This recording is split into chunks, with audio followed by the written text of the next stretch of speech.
Hi friends, स्वागत है आप सबका स्टडी विथ राहुल 247 में। आज के टॉप 10 मैथ्स में हम लोग देखेंगे यूपी पुलिस 17/2/2024 में जो प्रथम पाली में परीक्षा के प्रथम पाली में पूछा गया प्रश्न था वो किस प्रकार का प्रश्न था और उसे हम लोग कैसे सॉल्व करेंगे। कोई सवाल हम लोग ट्रिक से कैसे बनाएंगे और जो परीक्षा में आजकल पूछा जा रहा है वैसे सवालों को कैसे बनाएंगे, इन सब का तरीका हम लोग सीखेंगे जो कि आगामी परीक्षा के लिए काफ़ी महत्वपूर्ण होगा।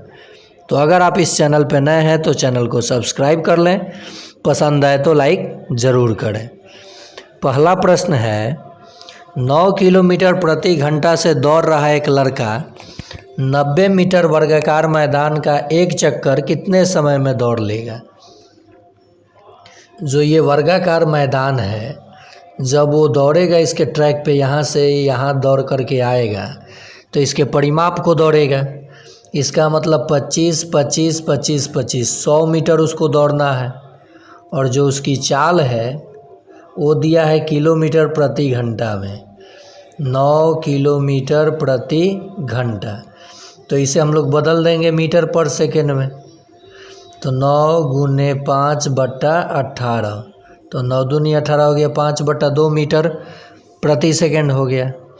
अब समय बताना है तो चाल बराबर होता है दूरी बटा समय, तो समय बराबर क्या हो जाएगा, दूरी बटा चाल, यानी 5/2 आ गया है। 2 ऊपर चला जाएगा, 2 ऊपर गया तो ये कट गया, तो 5 दूनी 10, 20 दूनी कितना हो जाएगा 40 सेकेंड।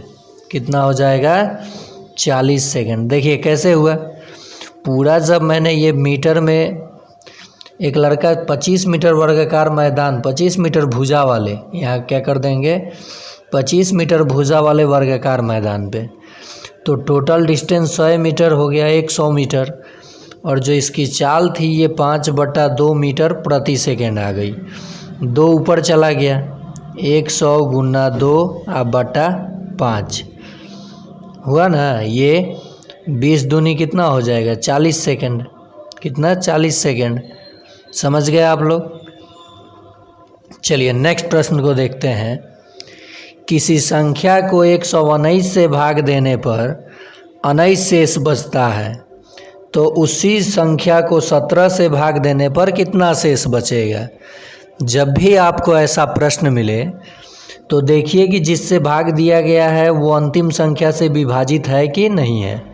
तो 119 17 से पूर्णतः विभाजित है, तो डायरेक्ट आप 19 को 17 से भाग देंगे।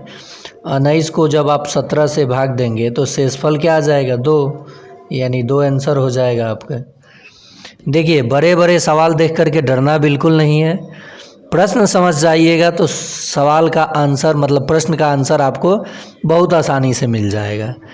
वो किसी संख्या को 119 से भाग दिया होगा तो 19 शेष बचा होगा।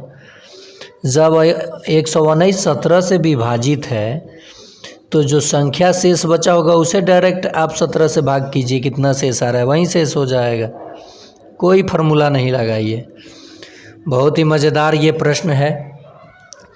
26, 20, 14, 8 का 21वां पद बताना है।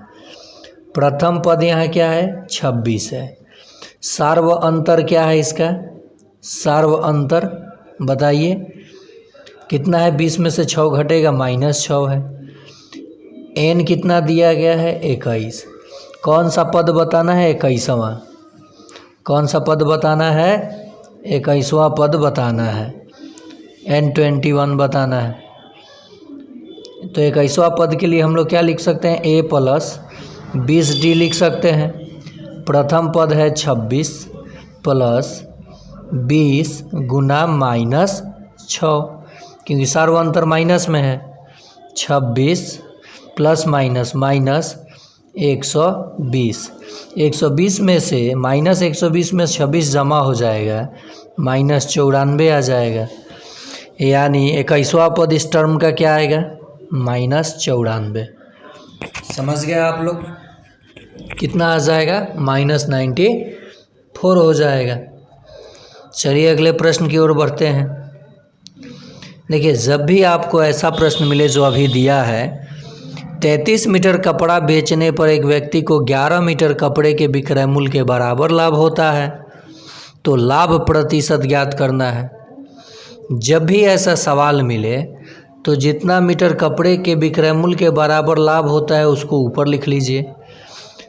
33 मीटर कपड़ा बेचा गया है, 33 में से ये 11 घटा लीजिए, क्या आ जाएगा 22, और 100% से आप गुना कर दीजिए। लाभ हुआ था तो इसमें से घटाइएगा, हानि हुआ रहता तो इसमें जोड़ देते क्रय मूल्य में, क्रय मूल्य हो जाता। तो ये कट गया, फिर ये कटा तो कितना आ गया 50%। कितना प्रतिशत लाभ हो गया था उसको 50%। समझे कि नहीं समझे? इसका ट्रिक देखिए मैं क्या बता रहा हूँ। मैं बता रहा हूँ कि जितना मीटर कपड़ा बेचा गया है और जितना ये लाभ हुआ है विक्रय मूल्य के बराबर, तो लाभ को ऊपर लिखिए, और जो ये जितना मीटर कपड़ा बेचा गया उस लाभ वाले मीटर को घटा दीजिएगा तो क्रय मूल्य हो जाएगा। तो देखिए लाभ बटा क्रय मूल्य गुना 100%, तो आ जाएगा लाभ प्रतिशत कितना आ गया 50%। अगर हानि होता तो इसे ऊपर लिखते, लेकिन इसमें इसे जोड़ना पड़ता। ठीक है, जैसे मान लीजिए प्रश्न होता है कि यहाँ पे देखिए 30 कुर्सियों को बेचने पर 30 कुर्सियों को बेचने पर 6 कुर्सियों के बराबर, ऐसे लिखिए कुर्सियों के बराबर हानि होती है, तो हानि प्रतिशत। तो 6 इसमें अब इसको जोड़ना पड़ेगा, 36 गुना 100%, तो कितना आ जाएगा ये 50 और ये 3, 16.2/3% हानि हो जाएगा। मैं ये बताना चाहता था, समझ गए होंगे आप लोग। देखिए 17.28 भाग x बटा 3.6 गुना 0.2 बराबर 2, तो x का मान क्या होगा? इस प्रश्न का सॉल्यूशन करके आप कमेंट में जवाब दीजिएगा, या नहीं देना है तो देख लीजिए, एक अंक छोड़ के डेसिमल है तो डेसिमल से डेसिमल गायब। ओके, तो देखिए यहाँ x बराबर हम लोग क्या लिख सकते हैं, x का मान बताना है।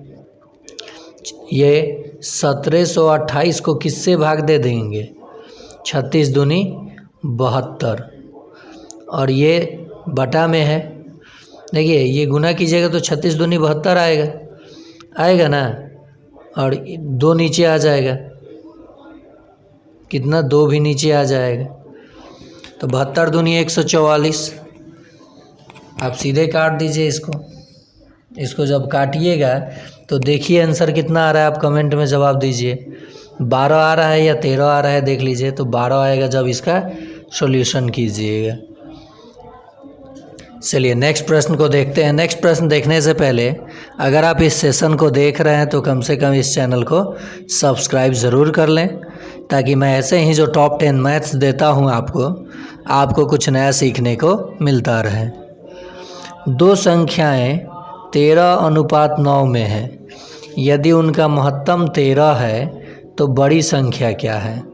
तो इन दोनों में कौन अनुपात बड़ा है? 13 बड़ा है ना, और ये HCF है, इससे गुना कर लीजिए, बड़ी संख्या मिल जाएगा, 169 आपका आंसर हो जाएगा। छोटी संख्या पूछा होता तो 9 गुना 13 कर लेते।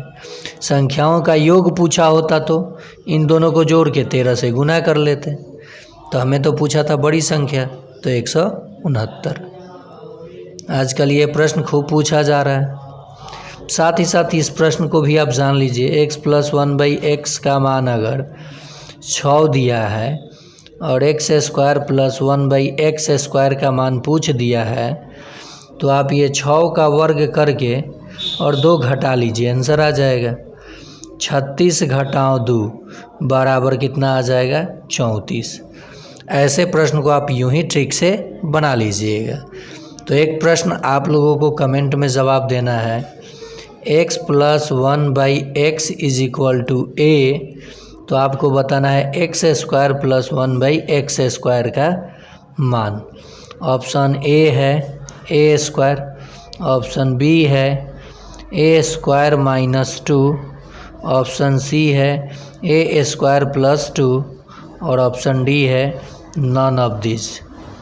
ओके, चलिए अगला प्रश्न देखते हैं। यदि x + 1/x का मान दिया हो और पूछा जाए x³ + 1/x³ का मान, तो जो ये अंक दिया है इसका घन कर लीजिएगा, आपस में इन दोनों को गुना करके घटा लीजिएगा। तो 125 - 15 बराबर कितना हो जाएगा? 110। आंसर कितना आ जाएगा? 110। तो देखिए, अब अगर मैं प्रश्न दूँ कि x + 1/x = 6, तो x³ + 1/x³ का मान आपको बताना है। ऑप्शन ए है 198, ऑप्शन बी है 196, ऑप्शन सी है 194 और ऑप्शन डी है 204। कमेंट में जवाब ज़रूर दीजिएगा। और ये टॉप 10 सेशन अगर आपको पसंद आ रहा है तो कमेंट कीजिए कि आपको किस टाइप का प्रश्न चाहिए, तो मैं उस पर आपको वीडियो प्रोवाइड कर दूंगा। आज के लिए इतना ही।